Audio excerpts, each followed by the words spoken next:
Hi, this is Jim from Vaudevisuals here at Mabou Mines Theater with Mallory Catlett of Restless New York City. And the show is called This Was the End. And it was quite an extraordinary experience. I saw it the other night. It was a hypnotic and mesmerizing performance with some brilliant talent. So let's hear about, like, where did this all start?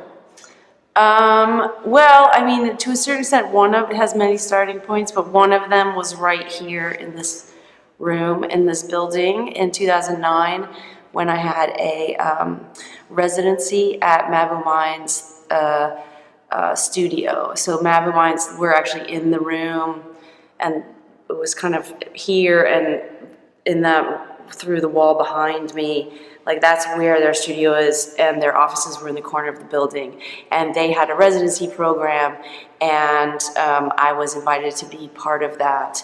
And then I got a residency the next year, so I actually worked on the piece at Mabou Mines in this space for 2 years.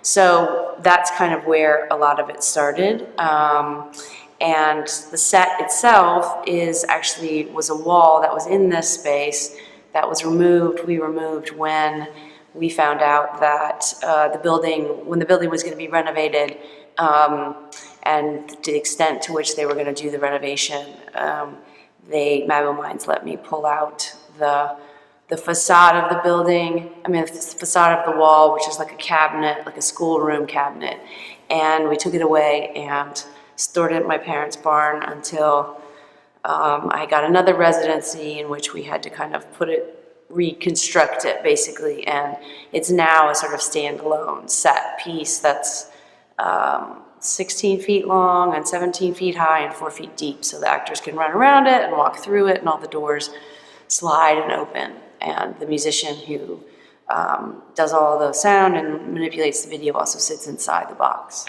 And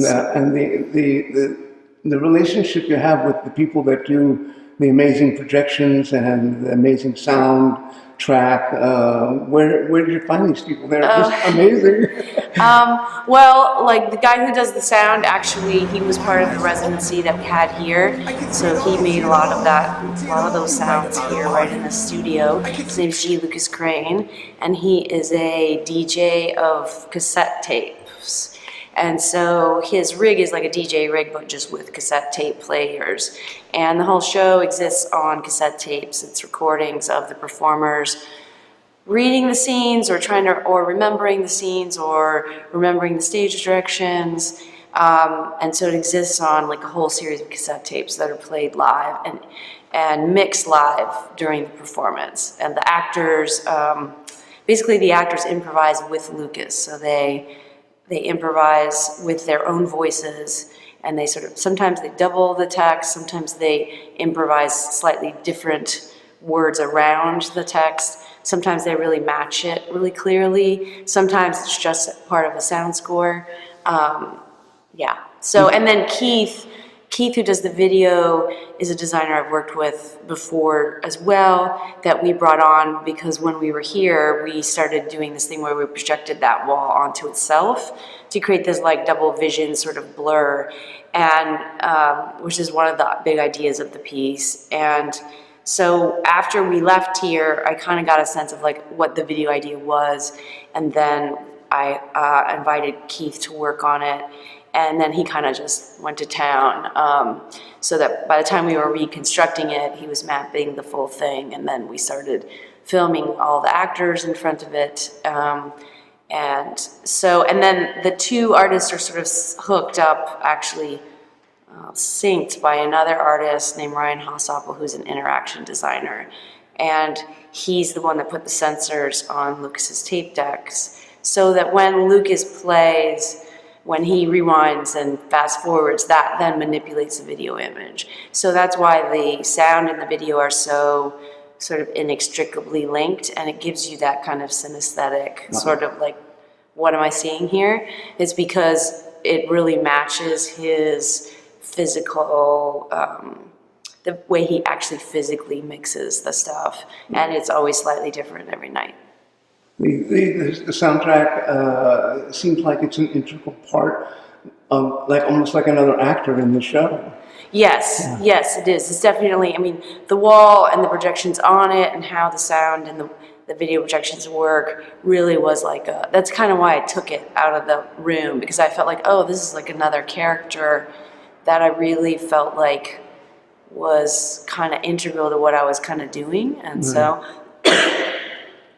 and the idea of the Uncle Vanya Chekhov play being kind of like the through line, vaguely. Yeah, well, I mean, it's more than vaguely, I would say, but basically I had this idea of sort of like an earlier starting point of the piece was just about, there's a line in Uncle Vanya where the actor says, Uncle Vanya says, you know, he's freaking out, and he says, what if I live to be 60? As if that's like the worst thing he could possibly imagine because he's so miserable. And I just was really interested in Chekhov as a doctor, Chekhov as somebody who spent his time with people who were alcoholics and were depressed, and so I just thought, I was thinking about that line, and I was like, what if these characters were older, you know? And I also had an idea about the very end of the play, which is why the piece is called This Was the End, because the last scene is the last scene of the last piece of text is the last piece of text in Chekhov's play, and it's a scene where Sonia, who's the youngest character in the play, tells Uncle Vanya that it's going to be okay, and we're gonna live, and we're gonna be happy, because even though we're miserable now, when we die, we're gonna go to heaven, and it's gonna be all fine there.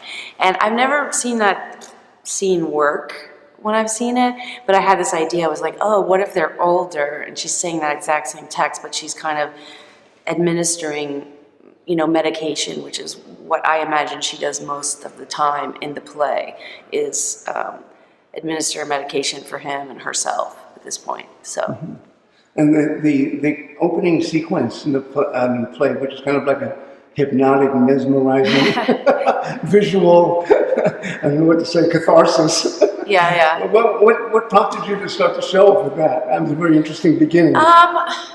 Well, it's like one of the first experiments we tried, and I think what we wanted to do was like give the audience that this like cabinet, this like box was going to have like this sort of crazy life that all this stuff was going to emerge from. And so we were just playing around with it, and so we just really liked the way it kind of set the audience up, and then it made you so that when in the next scene the door opens and a human comes out of it, you're like, whoa, you know. So it was a little bit about that, and sort of like breaking people down a little bit in their brain, so they just kind of like have to sort of let go of any kind of it worked brilliantly. pre-existing condition that they have when they walk in the door or something, you know. Mesmerizing, transfixed, kind of like change of mindset. Yeah. Exactly. Yeah. No, there's a filmmaker named Ken Jacobs who did a film called Tom the Piper's Son. Yeah. Well, it's interesting because Keith, who is a video designer, is a big fan of Ken Jacobs, and we watched a lot of Ken Jacobs. I had a feeling that he was inspired. Yeah. So Keith knows a lot about really early cinema and experimental cinema, and so we looked at a lot of that stuff. Nice. A lot of that stuff. Brilliant. Well, thank you very much, and look forward to seeing it again. Okay. Great.